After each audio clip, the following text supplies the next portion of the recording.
It's my feel-good breakfast show.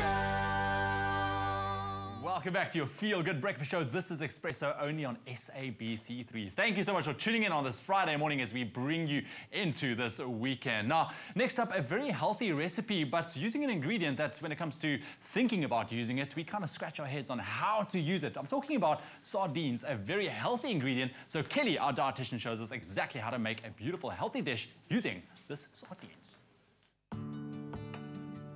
When it comes to cooking, some ingredients prove to be more difficult to work with than others, and one such an ingredient is sardines. So today, our resident chef and dietitian, Kelly, is going to show us how to make a tasty and easy meal from this difficult ingredient. Kelly, why do we struggle with sardines? Sardines have quite a robust flavor, so people can think that they're quite fishy. And so what you need to do when you're cooking with them is find quite robust flavors to mix with them. So you need ingredients that will make those sardines taste great. What are you going to make for us today? I'm making sardine fish cakes, and I'll serve them with an olive oil mayonnaise that has roasted garlic in it. We start with the sardines, take them straight out of the tin, mash them up with a fork, so this way you can get all the bones in there. If you want to pick up a few and squash them with your fingers, you can do that too. So just make sure everything's in nice small pieces and put that into a bowl. What we can add to the bowl now is some mashed potato, so it's a large mashed potato, and that helps to bind everything together. And then for flavor, I'm adding some sauteed onions, and I'm binding again with some egg. So the potato and the egg help to keep the fish cake all in one piece. And the flavor I'm adding now is dill and parsley, so fresh parsley, chopped and dried dill. Why do you specifically use parsley and dill?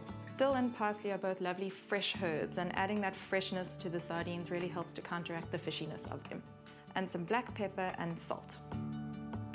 Once everything is mixed nicely in here, you can take some out, as much as you want to make, depending on the size of the fish cake you're after, and you can put it straight onto the breadcrumbs. So you can use the breadcrumbs to help to shape it because it's quite sticky.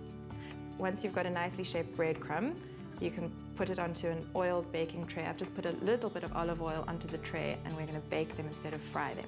What are the nutritional benefits of sardines? Sardines are a great source of calcium. They're equivalent to milk in their calcium value, but only when you eat the bones with them. So you have to mash up the bones and eat them with the sardines. Sardines are also a great source of omega-3 fatty acids, which are essential fats that we all need to eat several times a week. So it's important to make an effort to do that, and you can only get those from fish. Right, so while the cakes are in the oven, we are going to start with the mayonnaise. I'm making an olive oil mayonnaise. So the reason why I'm using olive oil is because in general in South Africa, we eat far too much refined vegetable oil. So mayonnaise is another source of that. And if you're eating takeaways and fried foods and lots of snacks, then you kind of need to find ways to use different oils in your diet.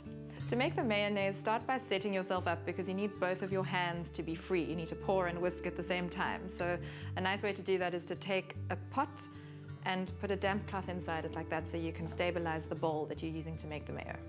So then take one egg yolk, you can just separate the yolk from the white, pour that into the dish, and add a teaspoon of Dijon mustard. And start whisking. And while you're whisking, drizzle in some olive oil. So you're aiming for about a quarter cup of olive oil, and you'll notice that it thickens, but you want to go very slowly so it doesn't separate. Then you want to add a little bit of lemon juice. So take half a lemon, and again, you're drizzling just drop by drop. You don't want to pour too much in one go because it will separate everything again. And you're probably aiming for about 2 teaspoons of lemon juice in the end. Then you season with some salt and pepper, and I've got 2 cloves of roasted garlic here, which I'll fold in at the end. Why do you use roasted garlic? The roasted garlic adds lovely mellow garlic flavor. If you add raw garlic, it can get quite intense, so I want it to be delicate. So there is the fish cake and the mayonnaise, and I'm serving it with a bit of green salad and some fresh lemon juice. What else would you do with sardines? Something I do quite often is just mix the plain sardines with some red pepper, spring onions, black pepper, and sometimes chili as well, and just eat it on toast. So next time you don't know what to do with that tin of sardines stuck in your cupboard, make some fish cakes. It's quick and easy and tasty too.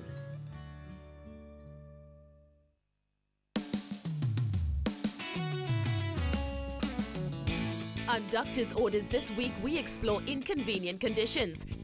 Learn how to beat those springtime allergies. Get a grip on irritable bowel syndrome.